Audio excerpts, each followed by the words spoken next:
Hello classes, आज हम chapter करने जा रहे हैं the constitution of India. Political science का हमारा चैप्टर है कॉन्स्टिट्यूशन इंडिया। बहुत ही इंपॉर्टेंट चैप्टर है आपका, आपके इसी क्लास के लिए नहीं, जब तक भी आप पॉलिटिकल साइंस पढ़ेंगे कॉन्स्टिट्यूशन ऑफ इंडिया आप हमेशा ध्यान रखिए। बहुत इंपॉर्टेंट चैप्टर है, हर क्लास में आएगा, तो इसको बड़े ही ध्यान से समझिएगा। एक एक पॉइंट को मैं आपको अच्छे से क्लियर करता हुआ चलूंगा। कॉन्स्टिट्यूशन ऑफ इंडिया हमारे भारत का संविधान की हम बात कर रहे हैं कि भारत का संविधान, उसका इंपॉर्टेंस क्या है, क्या क्या चीजें इस पर हम पढ़ते हैं, ये क्यों जरूरी है और कॉन्स्टिट्यूशन होता क्या है। ठीक है, मेन चीज हम इसके बारे में जान लेते हैं। देखिए, कॉन्स्टिट्यूशन एक रिकॉर्ड है रूल्स एंड रेगुलेशन का, जिसको पूरे देश को फॉलो करना होता है। That is very important for each and every individual, each citizen of a nation. ठीक है, कॉन्स्टिट्यूशन एक तरह से रिकॉर्ड है, जितने भी रूल्स एंड रेगुलेशन, सारे नियम और कायदे, नियम और कानून जो भी होते हैं वो कॉन्स्टिट्यूशन के अकॉर्डिंग, सब कुछ कॉन्स्टिट्यूशन के हिसाब से एडमिनिस्ट्रेशन होता है। ठीक है, प्रशासन होता है हमारा पूरा, किस तरह सरकार काम करेगी, किस तरह से रूल्स बनाना है उनको, किस तरह से किसी का अपॉइंटमेंट या कोई भी चीज, कोई भी रूल्स रेगुलेशन, कुछ भी चीज है वो कॉन्स्टिट्यूशन कहलाता है।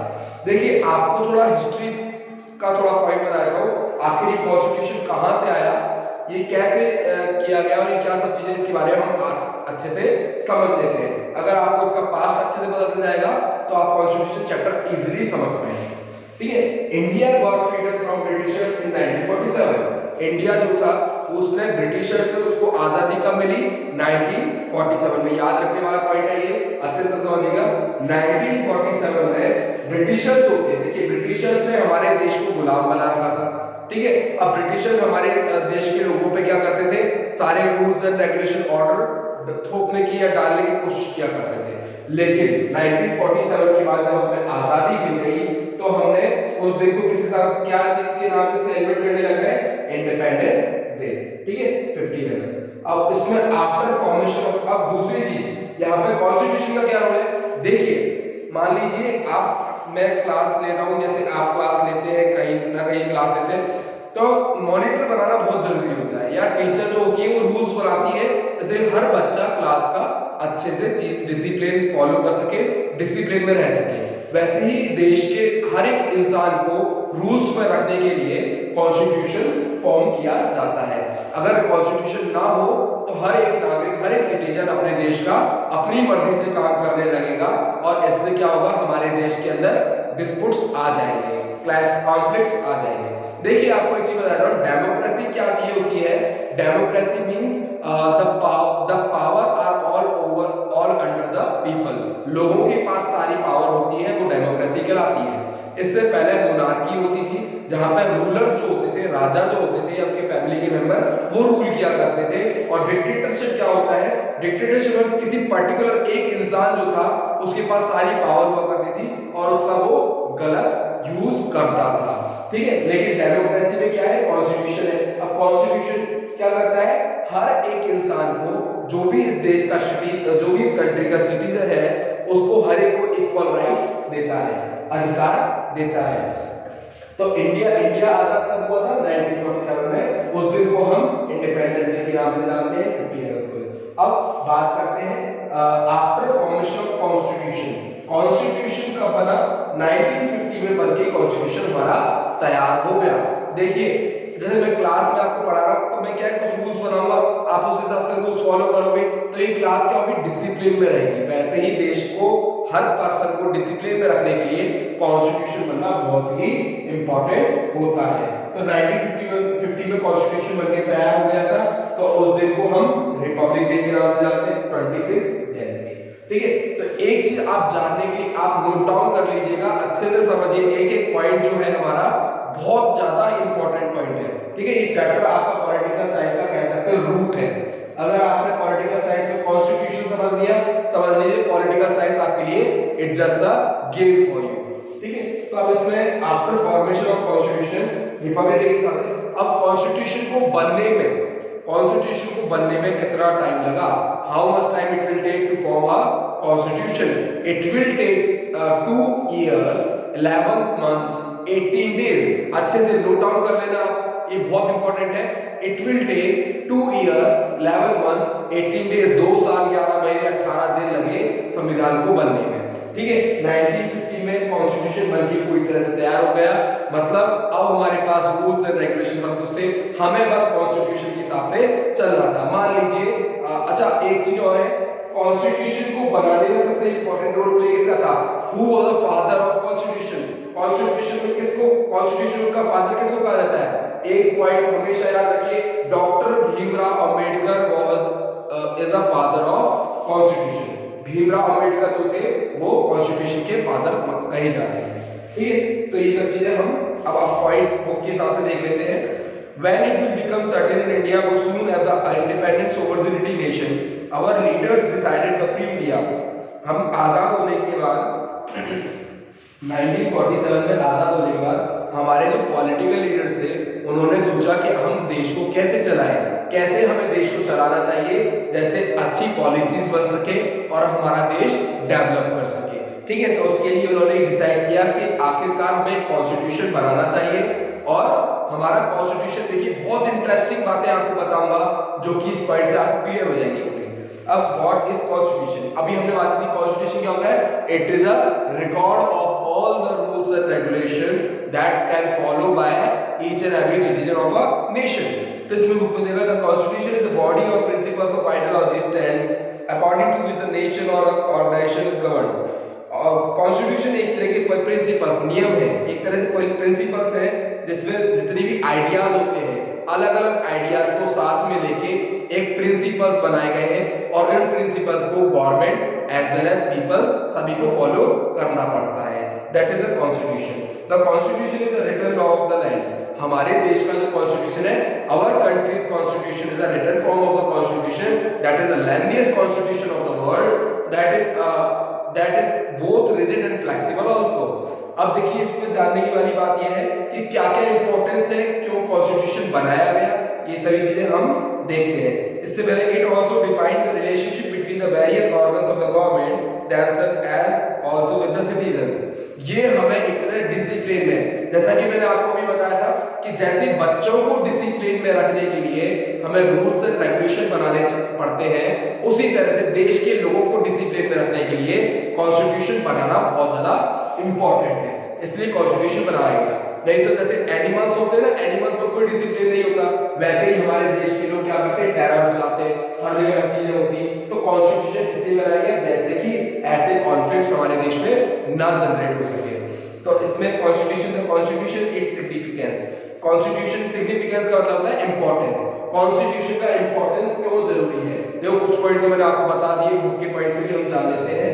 फर्स्ट पॉइंट में, the constitution protect the right of the citizen irrespective of the caste, gender, religion or creed in which they belong. So it creates trust among the people and bind them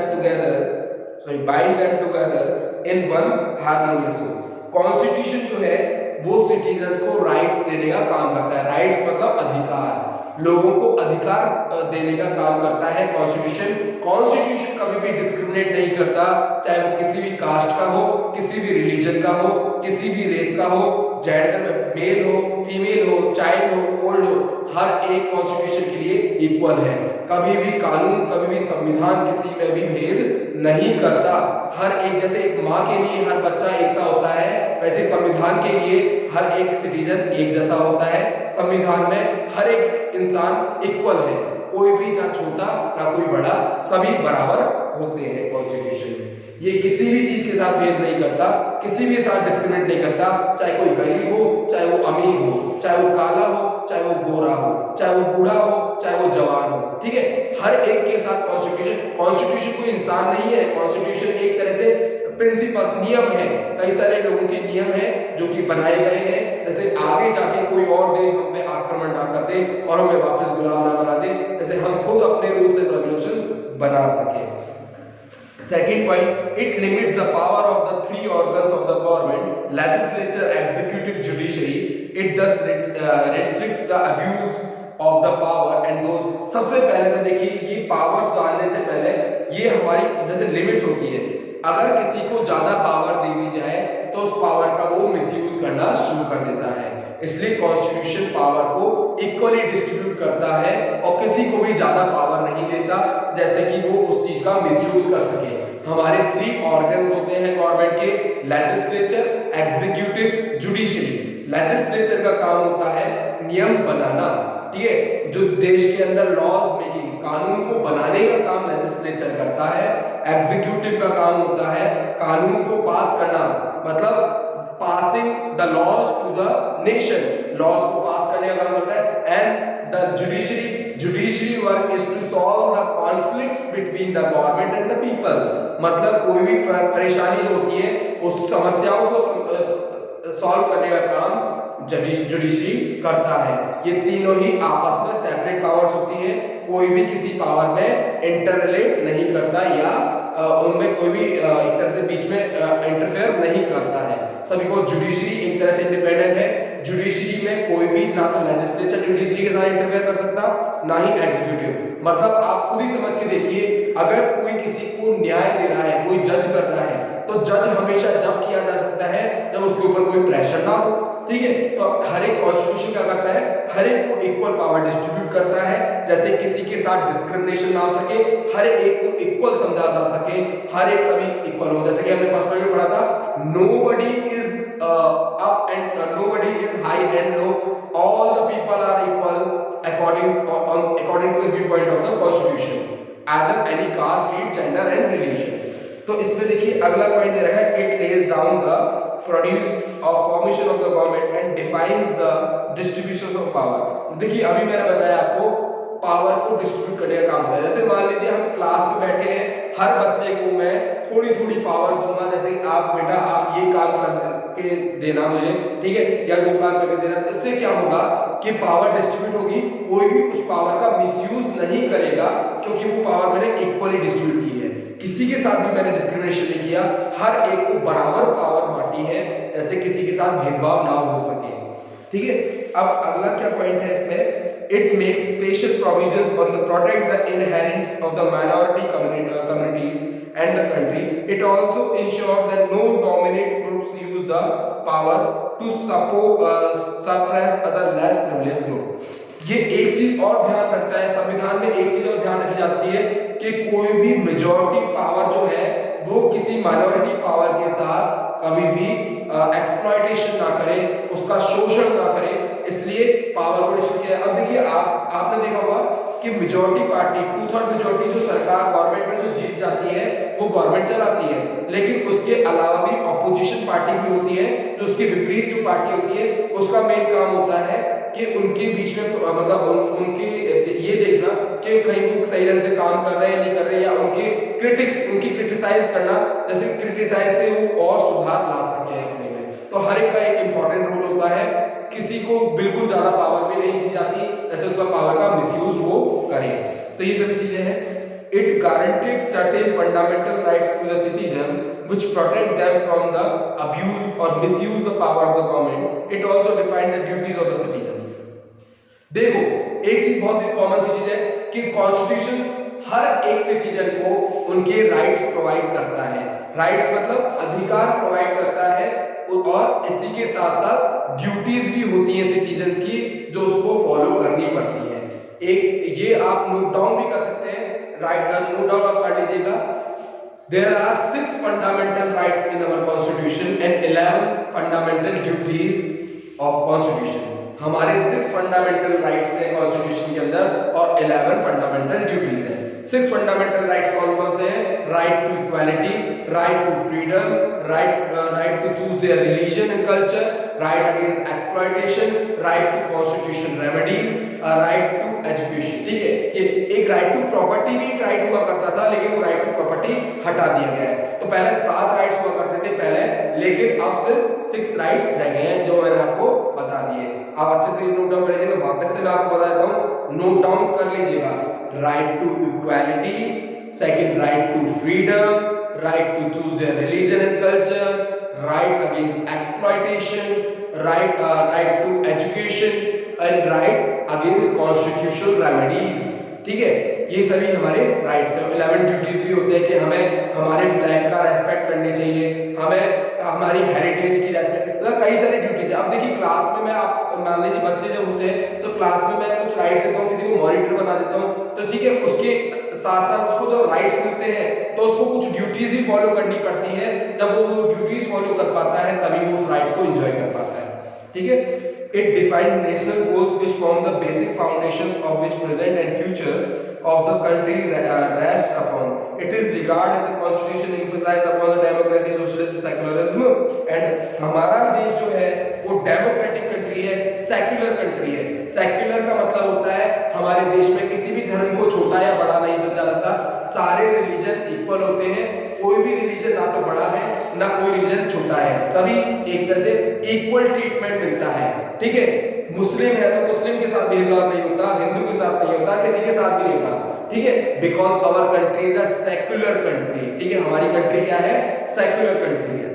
तो ये सब चीजें बताई गई है। तो ये सभी चीजें, इसलिए कॉन्स्टिट्यूशन ये सभी चीजें हमें प्रोवाइड कराता है, इसलिए कॉन्स्टिट्यूशन की इंपॉर्टेंस बहुत ज्यादा होती है। और जिस देश में कॉन्स्टिट्यूशन नहीं होता, समझ लीजिए उस देश में रूल्स एंड रेगुलेशन सही से चल ही नहीं सकते। कॉन्स्टिट्यूशन अगर होगा किसी देश के अंदर तो अच्छे से रूल्स एंड रेगुलेशन बनाए जा सकते हैं, ठीक है। ये थोड़ा सा इंट्रोडक्शन मैंने आपको बता दिया। अब अगले लेक्चर में हम अगला जो पॉइंट पढ़ेंगे वो हम पढ़ेंगे कि मेकिंग ऑफ द, कि कॉन्स्टिट्यूशन बनने में क्या क्या कितना टाइम लगा, किसने इंपॉर्टेंट रोल प्ले किया, कैसे बना, क्या क्या चीजें हुई, कौन कौन से लोग थे उसमें पार्टिसिपेट करने वाले, राजस्थान से कितने लोगों ने पार्टिसिपेट किया, ये सभी चीजें हम जानेंगे अगले लेक्चर में। I hope you understand this lecture easily. That is an introductory part of this chapter. We will start next chapter in our next topic. If you अगर आप कुछ और टॉपिक्स हमारे पिछले चैप्टर से रिलेटेड टॉपिक्स अगर जानना चाहते हैं तो आप हमारी न्यू स्टेप स्कूल की सीरीज में जाके आप वो पॉइंट्स देख सकते हैं। सारे सीक्वेंस वाइज आपको हर सब्जेक्ट के पॉइंट वहां मिल जाएंगे, ठीक है। और यहाँ पे आप ये पॉइंट्स इसको अच्छे से पढ़ना और try to find out this question. हम अगले टॉपिक्स में अगला पॉइंट क्लियर करेंगे। Okay, thank you so much, have a nice